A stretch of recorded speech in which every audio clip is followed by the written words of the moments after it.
I'm Jenni Carlson here with Barry Trammell. We're in Stillwater where we saw a thriller. Oklahoma State double overtime victory over BYU 40-34. Barry, this was a game that had a lot of classic elements to it, but didn't feel like it needed to be that way after the way the Cowboys started. Not a good start for OSU.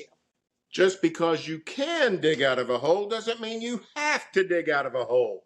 This team, for some reason, believes it can get in a hole and come back. It's done it twice now in 3 weeks. Of course, the same could go for this season. It's a remarkable season, a remarkable stretch of games. Tonight's the kookiest of all, down 24-6 at halftime. 10,000 Sooners make reservations in Arlington for Friday night. And then a couple hours later, 40-34, 2 overtimes. They got to cancel those reservations. Crazy turn of events. Cowboys are in the Big 12 championship game. Yeah, and some unbelievable individual performances to win this one. We can start with Ollie Gordon, who had 166 rushing yards, scored the game-winning touchdown ultimately in that second overtime, a leaping sort of individual effort type of touchdown. Really an impressive show by Ollie Gordon.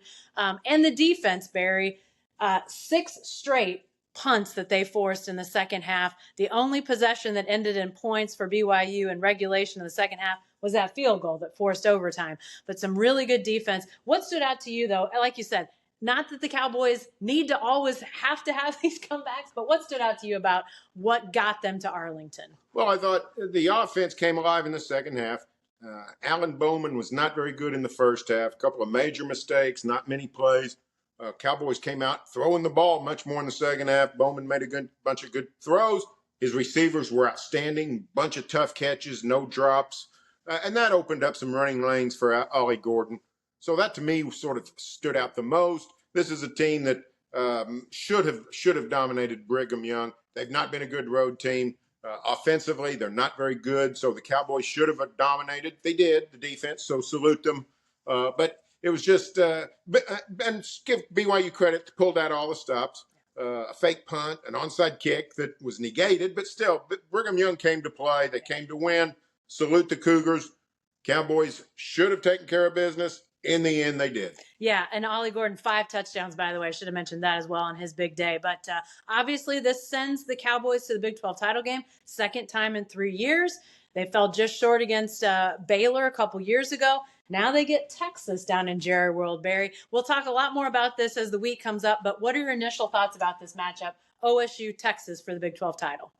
Texas beat Texas Tech 57-7 on Friday night.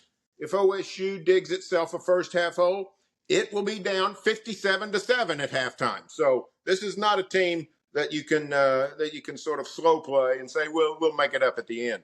That's not going to happen. You got to be ready from the start.